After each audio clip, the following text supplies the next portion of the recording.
बच्चों, आज हम इस वीडियो में एनसीईआरटी के क्लास 9 के चैप्टर 13 के अंतर्गत हम बीमार क्यों होते हैं के सभी एमसीक्यूज को देखेंगे। हमारा पहला प्रश्न है, स्वस्थ व्यक्ति किस प्रकार के कार्य समुचित क्षमता द्वारा उचित प्रकार कर सकता है? सामाजिक कार्य, मानसिक कार्य, शारीरिक कार्य या उपरोक्त सभी। तो स्वस्थ व्यक्ति सभी प्रकार के कार्य को उचित क्षमता के द्वारा कर सकता है, सामाजिक, मानसिक और शारीरिक तीनों। अतः इसका जवाब होगा उपरोक्त सभी। आइए हम अब दूसरे प्रश्न की ओर चलते हैं। दूसरा प्रश्न है हमारा कि मानव का व्यक्तिगत स्वास्थ्य प्रभावित होता है किससे? भौतिक पर्यावरण से, सामाजिक पर्यावरण से, सामुदायिक स्वच्छता से या उपरोक्त सभी। तो बिल्कुल मानव का व्यक्तिगत स्वास्थ्य इन तीनों भौतिक, सामाजिक पर्यावरण और सामुदायिक स्वच्छता, ये तीनों से प्रभावित होता है। अतः हमारा सही जवाब होगा उपरोक्त सभी। अब हम अगले प्रश्न की ओर चलते हैं। अगला प्रश्न है हमारा, निम्नलिखित में से कौन तीव्र रोग के उदाहरण है? तीव्र रोग अर्थात जो कम समय में होते हैं लेकिन बहुत तेजी से आते हैं। उदाहरण है क्षय रोग, खांसी जुकाम, कैंसर और मधुमेह। तो बच्चों, ये क्षय रोग एक लंबे समय तक का रोग है। खांसी जुकाम जो है वह तुरंत के होने का रोग है। कैंसर भी एक लंबे समय का रोग है और मधुमेह भी, जो बहुत लंबे समय तक किसी व्यक्ति में रहता है। अतः हमारा जवाब होगा खांसी जुकाम। अब हम अगले प्रश्न की ओर चलते हैं। अगला जो प्रश्न है हमारा, सिर दर्द क्या है? रोग है, रोग के लक्षण है, स्वस्थ शरीर के लक्षण है या रोग के कारक है?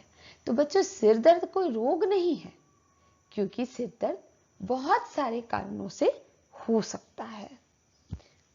जब बुखार है या कोई दूसरी बीमारी भी है, उसमें भी सिर दर्द हो सकता है। तनाव के कारण भी सिर दर्द हो सकता है। तो अतः ये सिर दर्द एक प्रकार का रोग का लक्षण है। अगला प्रश्न में हम चलते हैं कि दीर्घकालिक रोग का उदाहरण क्या है? दीर्घकालिक रोग अर्थात जो रोग लंबे समय तक शरीर में रहता है और लंबे समय तक हमारे शरीर को प्रभावित करता है। तो दस्त एक तीव्र रोग है जो लंबे समय तक नहीं रहता। मधुमेह जो है वो हमारा एक लंबे समय तक रहने वाला दीर्घकालिक रोग है। अतः हमारा जवाब होगा मधुमेह। तीसरा ऑप्शन है उल्टी। तो उल्टी एक दीर्घकालिक रोग नहीं है, यह भी एक तीव्र रोग है और बुखार भी हमारा तीव्र रोग है। अब हम चलते हैं अगला प्रश्न में, निम्नलिखित में से कौन किसी रोग के होने के तात्कालिक कारण है? तात्कालिक कारण का अर्थ है जिस कारण से कोई रोग का तुरंत दिखाई देता है, जैसे पर्याप्त वायरस का प्रभाव, पोषण की कमी, आनुवंशिक विभिन्नता और गरीबी। तो पोषण की कमी से शरीर कमजोर होगा, आनुवंशिक विभिन्नता से किसी खास तरह के रोगों का प्रभाव अधिक होता है और गरीबी भी एक लंबे समय तक व्यक्ति को प्रभावित करता है। अतः तात्कालिक कारण हो सकता है हमारा वायरस का प्रभाव।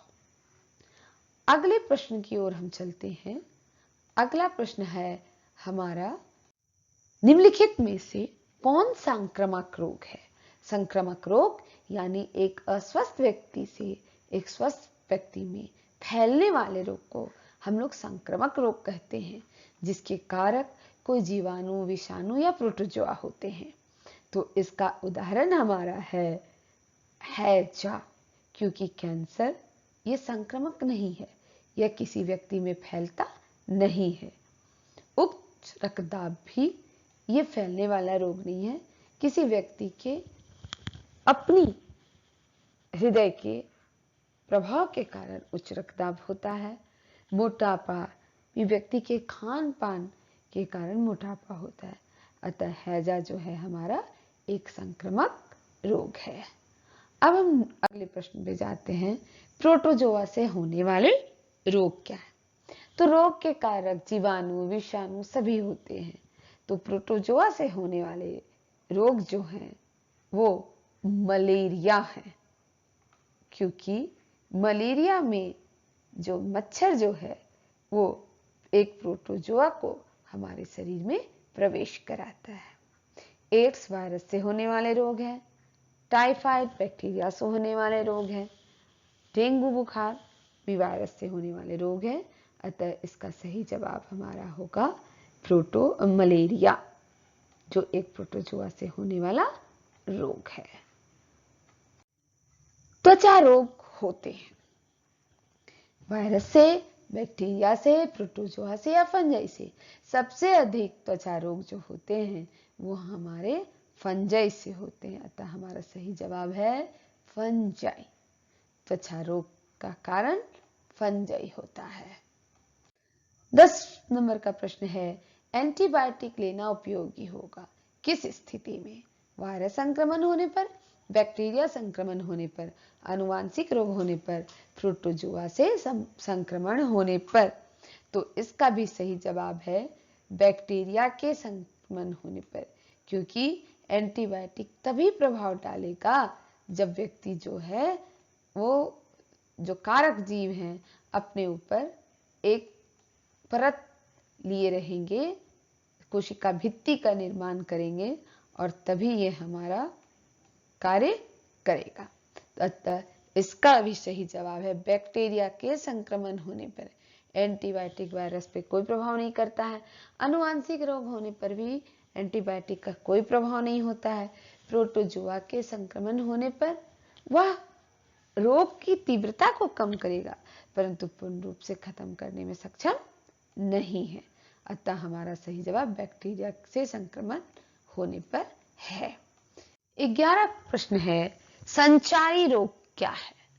यानी जो रोग एक व्यक्ति से दूसरे जगह तक फैलता है। कैंसर ये संचारिक रोग नहीं है। उच्च रक्तदाब ये भी संचारित रोग नहीं है। मधुमेह भी संचारित रोग नहीं है। और अंत में आता है कोरोना, जो एक अत्यंत संचारी रोग है, यानी एक रोगी व्यक्ति से स्वस्थ व्यक्ति में तुरंत प्रवेश कर जाता है। क्वेश्चन नंबर 12 में है, लैंगिक संचारी रोग क्या है?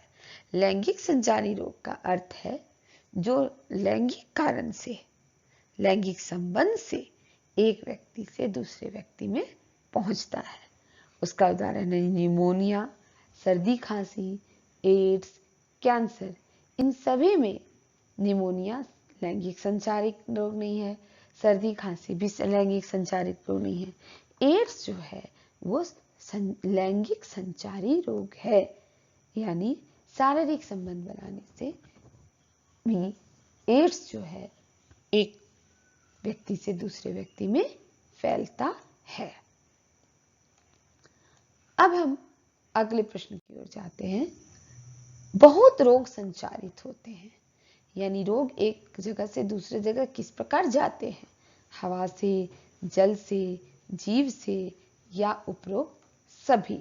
तो इसका भी जवाब है उपरोक्त सभी, क्योंकि जो रोग जो है हवा से भी संचारित होते हैं, जल से, जीव से भी संचारित होते हैं।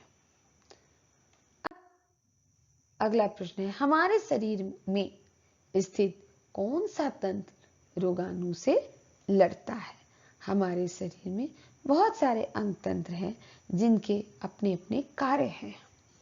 तो श्वसन तंत्र श्वसन में मदद करता है, परिवहन तंत्र एक जगह से दूसरी जगह वस्तु को पहुंचाने में मदद करता है, पाचन तंत्र भोजन के पाचन में मदद करता है। तो इसका जवाब है प्रतिरक्षा तंत्र, जो शरीर को बाहर से आने वाले जीवाणु, विषाणु, बैक्टीरिया इस सब से रक्षा करता है। अंतिम प्रश्न जो है हमारा, वो शरीर में किसी रोग की कमजोर रोगाणु को प्रवेश कराकर शरीर की प्रतिरक्षा तंत्र को मजबूत करने के उपाय को क्या कहते हैं? संक्रमण में एक व्यक्ति से दूसरे व्यक्ति में रोग फैलता है। टीकाकरण जो है ये हमारा सही जवाब है, क्योंकि टीकाकरण में जिस रोग का टीका पड़ता है उसी रोग के कमजोर रोगाणु को शरीर में प्रवेश कराया जाता है, जिससे हमारा शरीर उस रोग से लड़ने के लिए तैयार हो जाए। सी रोगाणुकरण ये भी गलत जवाब है, और डी निवारण यानी उस रोग से दूर होना यह भी गलत जवाब है। तो बच्चों, आप देखें कि इस पूरे चैप्टर हम बीमार क्यों होते हैं कि मुख्य वस्तुनिष्ठ प्रश्न क्या है। आशा है कि आप इन सभी प्रश्नों का हल जान पाए और समझ पाए। Thank you.